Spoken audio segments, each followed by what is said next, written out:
Shocking moments in court today as Jason Dalton, the man accused of shooting 8 people in the rampage in Kalamazoo in 2016, pleads guilty to all charges, waiving his chance for a trial. We do have team coverage on this story for you tonight. Evan Dean is breaking down why the guilty plea came now, 3 years into the case. And Brady Gillum is in our Kalamazoo studio with legal analysis and what the plea could mean for any chances of an appeal. First, though, we want to begin with 24-hour News 8's Heather Walker, who is live in Kalamazoo with more on today's developments in court.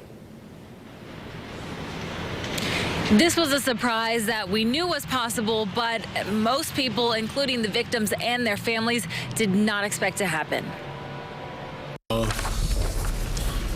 Welcome back on this Monday. Jury selection was underway when around 10 this morning, the prosecutor told 24-hour News 8 that Jason Dalton planned to plead guilty in 1 hour. The prosecutor wanted to give the victims and their families time to get to the courthouse to witness it.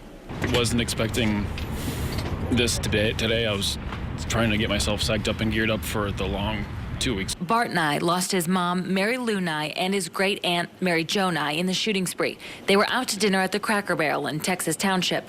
Nye and other family members rushed to the courthouse this morning. It hasn't sunk in yet. Robert Reynolds' mom, Judy Brown, was with the Nyes that night. She was also killed. When you think it goes away, it comes back. The courtroom was packed with victims and their families, including the Smith family, who lost a father and son, Richard and Tyler.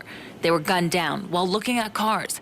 Tyler's girlfriend was hiding in the back seat and survived. Cowering in the back seat of a car, wondering how many seconds you have left in your life. And then to be able to have this presence of mind to leave the car, get a phone out of Tyler's pocket, and call 911. Tiana Crothers, the mom who was shot while she shielded a group of kids from bullets, was also in the courtroom. She broke down when her charge was read. Was it your intent to kill her?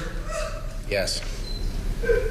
It was hard to find a dry eye in the gallery, but in front of the judge, Dalton was very matter-of-fact while he pled guilty to all 16 charges, admitting that he tried to kill each one of his victims. What do the families do now?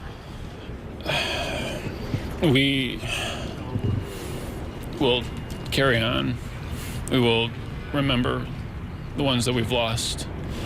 We will tell their stories and teach the ones that didn't know what happened at the time, were too young, or have come since, of the greatness that was.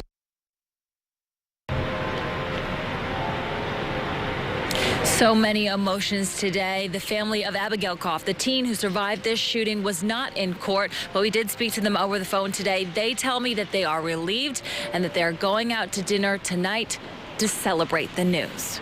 Reporting live outside the Kalamazoo County Courthouse, Heather Walker, 24-hour News 8. Heather, thank you. Of course, the big question tonight, why now? Why nearly 3 years after this happened? Did Dalton finally admit to the horrific crimes? 24-hour News 8's Evan Dean took that question to his attorney. Evan?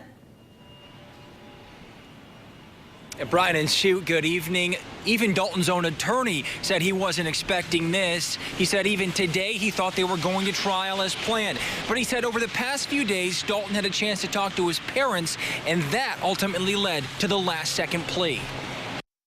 You're doing this voluntarily of your own free will? Yes, I've wanted this for quite a while. To most everyone in court, save for the suspect, it was a stunning move. How do you plead? Guilty.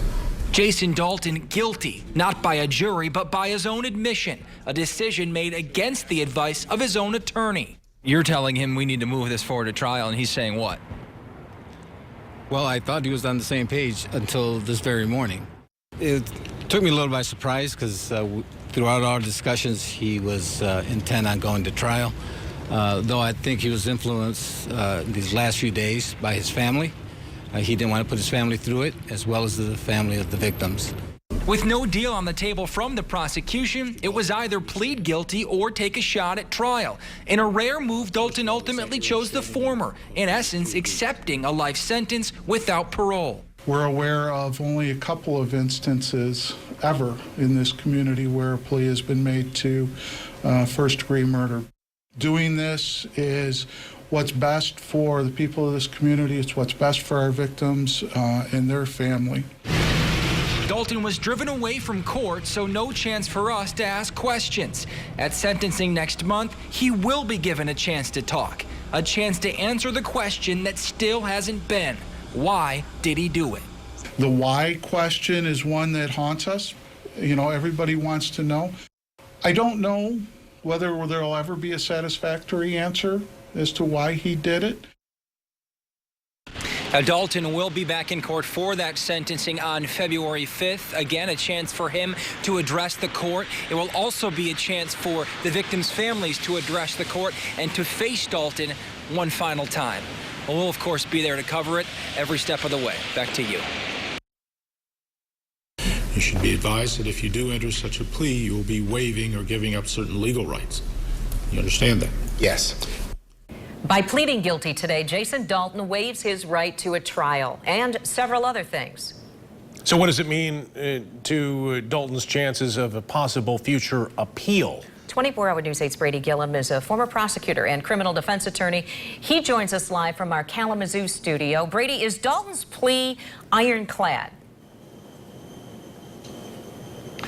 Well, good evening, Sue. In law, nothing is ironclad, but in this case, it's pretty close. Now, by pleading guilty, Dalton gives up certain rights. We know that. He gives up his right to a trial, to an appeal of what happens during the trial, his right to testify on his own behalf. But here's what happens in a guilty plea. A judge has to advise Dalton that he's obviously giving up those rights, but there also has to be a factual basis on the record explaining what happened. Now, if that's not done properly, a defendant can appeal or attack the guilty plea. Now, those cases are rare and they're not usually successful, but they do happen from time to time. Now, in this case, listening to the prosecutor and the defendant and the defense attorney, it appears as though everything was done properly.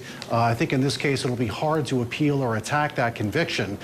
Even Dalton's own attorney said on the record that he advised his client to go to trial. Therefore, it would be hard for Dalton to come back and claim that his attorney was ineffective in that certain circumstance. But anything is possible, and we'll have to keep an eye on it. Brian?